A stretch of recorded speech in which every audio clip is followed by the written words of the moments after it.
I'm Devi Vadranadi. Hi Devi. फर्स्टमा त म धेरै एक्साइटेड छु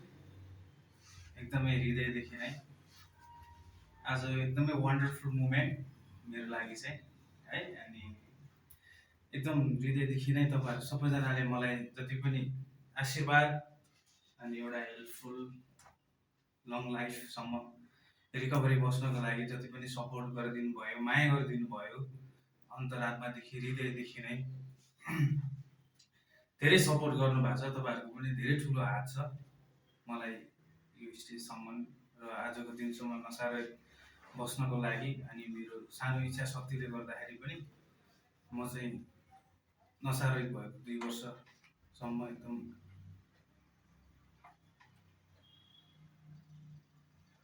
मजाले बस्न सकेको छु अनि 2 वर्ष बस्दै गर्ने ठाउँमा धेरै उतार चढावहरू आयो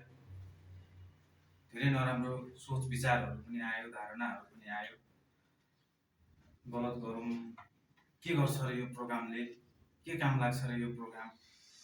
एनिमेटिङ भने के हो र नसारहित भने के हो र म त कहिलेकाहीँ खाने मान्छे मात्रै हो सधैँभरि खाने मान्छे होइन दिउँसोभरि काम गरेर बेलुका यसो 1-2 गिलास खाने मान्छे त हो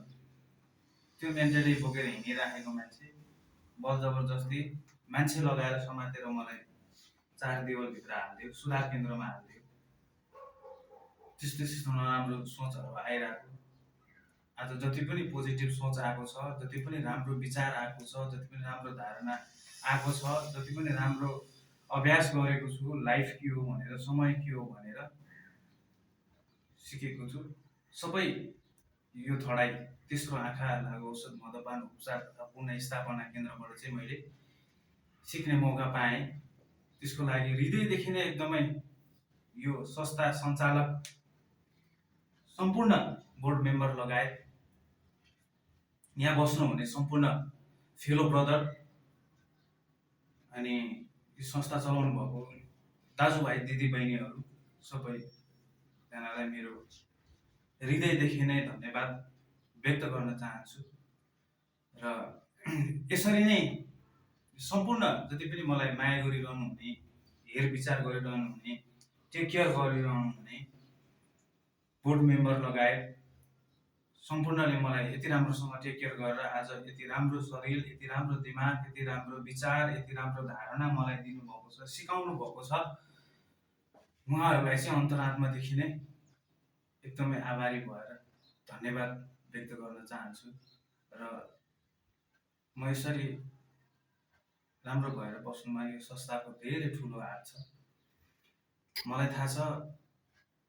अबको दिनमा पनि मैले यसरी नै अगाडि बढ्नुपर्छ र यो चाहिँ यो जुन यस्तो राम्रो तपाईहरु सबैको सपोर्ट अनि यो संस्थाको सपोर्ट बोर्ड मेम्बरहरुको सपोर्ट यो अपर्च्युनिटीलाई चाहिँ मैले ग्र्याब गर्नुपर्छ नेक्स्ट टाइम मैले लुज गर्नु हुँदैन मैले धेरै लुज गरेको छु मेरो लाइफमा हरेक कुराहरु लुज गरेको छु बिगारेको छु अस्तव्यस्त बनाएको छु रिलेसनशिपदेखि लिएर समाजदेखि लिएर गाउँ सबै कुराहरु अस्तव्यस्त बनाए मैले केही पनि गर्न सकिनँ नखाइकन वन्डरफुल लाइफहरु धेरै बिताएको छ मान्छेले नसा नखाने मान्छे पनि लाखौं छन् खाने पनि लाखौं छन् तर लाइफमा नसा खाएर कुनै क्षण कुनै सेकेन्ड कुनै पल पनि राम्रो भएन त्यसैले म तपाईहरुलाई के भन्न चाहन्छु भने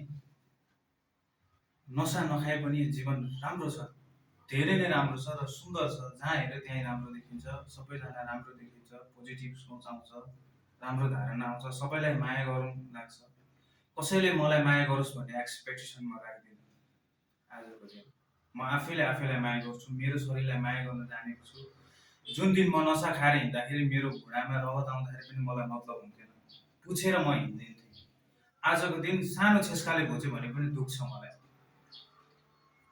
एकदमै गाह्रो लाग्छ र यसरी नै राम्रो पोजिटिभ कुराहरु तपाईहरुले जति पनि मलाई सम्मान गर्नुभयो माया दिनुभयो सपोर्ट गर्नुभयो हृदयदेखि नै एकदम स्वच्छ भावनाले मलाई खाता लगाइदिनु भयो तपाईहरु सबैजनाले 2 हात उठाएर यो जति पनि तपाईँहरूले मलाई सपोर्ट गर्नुभएको छ, यो सपोर्ट, यो माया चाहिँ म जिन्दगीभरि गुमाउने छैन। र म अहिले गर्न सक्ने भएको छु, हरेक चिज गर्न सक्छु र बाँचुन्जेलसम्म तपाईँहरूलाई पनि म हेल्प गरिरहने नै छु।